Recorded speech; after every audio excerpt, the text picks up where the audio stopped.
Salutations, my friends. Voodoo back in action with another fresh 420 build. This build will feature all new PC parts and does not include an operating system, so hopefully you have a spare Windows key laying around. Let's get right to it and see what kind of gaming machine we can build for the best price to performance ratio under $500. Frame rates aren't cheap, but you'd be surprised what $400 can get you in the PC gaming world. For our CPU, let's go with an Intel Core i3-6100. This dual-core processor has a TDP of a mere 65 watts and is built on a 14nm chipset and clocks in at 3.7 GHz. Its 2 Skylake cores and hyper-threading, along with 3 MB of L3 cache, will make it a budget gaming beast, and surprisingly, the built-in Intel HD 530 graphics are impressive and MOBA capable. A great value for $110.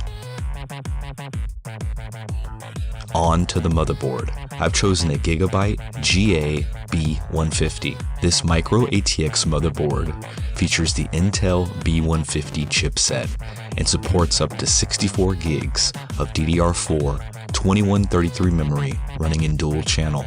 It has one PCI 16X slot and one PCI 4X slot, 6 SATA connectors, and even an M2 socket 3 connector.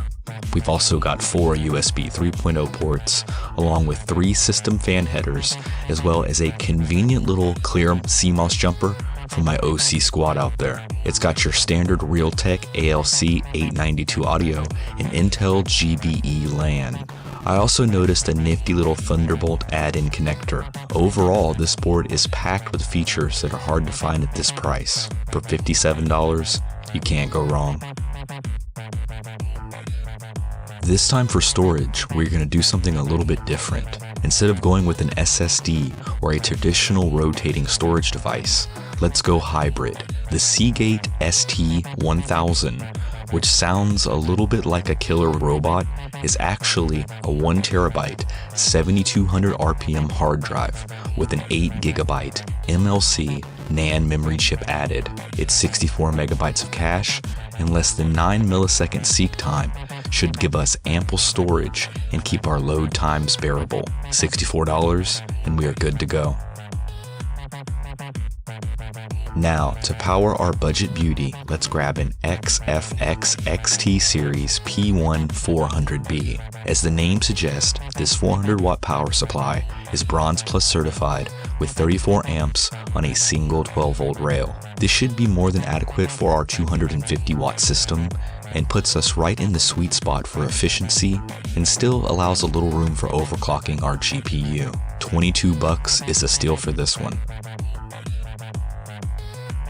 Now, let's get to the good stuff. Our GPU is nothing new, you've seen it before, but still, its price to performance is a legend, and it belongs on this list. If you're gonna get a GPU for around $100, the R7 is a no-brainer. This 9.2 by 4.5 inch dual slot card has dual 90mm fans and the excellently understated stylings of XFX. We've got a 995 MHz core clock with 1024 stream processors and 4 gigs of GDDR5 running on a 256-bit bus. Not too shabby. You've also got your standard AMD DisplayPort DVI and DVI-D as well as HDMI connections. For $119, this card is punching well above its weight class.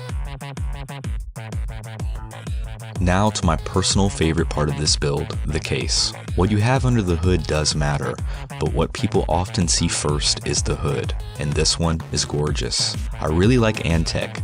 They have been around forever and continue to impress. This micro ATX case measures a minuscule 12 by 10 by 13 inches and weighs around 10 pounds. It's got tons of space for storage with 3 3.5-inch drive bays and 2 2.5-inch drive bays. It can also fit a GPU of up to 300mm and accepts a standard ATX power supply. We've got 2 USB 3 and 2 USB 2, and interestingly, 2 fan controllers with high and low toggles. The case itself includes a 80mm rear exhaust fan with room for an additional 80 in the rear, 2 120mm and an 80mm intake fan in the front, and even 2 more 120mm top exhaust fans. This is by far the most fans I've ever seen in a micro ATX cube chassis of this size. Well done, Antec. $29, and we are almost there. To finish off this build, let's toss in a couple 4GB sticks of G.Skill's NT Series RAM. Running at 2133MHz with a voltage of 1.2, this memory is perfect for our Skylake B150 chipset with timings of 15, 15, 15, and 35, as well as a CAS latency of 15. They will surely be a solid performer and keep our system snappy. $31 for 8 gigs of gaming glory. That brings our grand total to just under $500. This system should perform well with a slight overclock and is suitable for 1080p gaming. It does boast a rather impressive Firestrike score of 5,465 and should play well with most modern titles. Alright, now order the parts, build this thing, and let me know how it goes. If you have any questions or comments, feel free to leave them below. Meanwhile, while you're waiting on the delivery gods to bless you with brown boxes of treasure, enjoy the weather, head outside. Spring has sprung, and the servers are more busy at night anyway.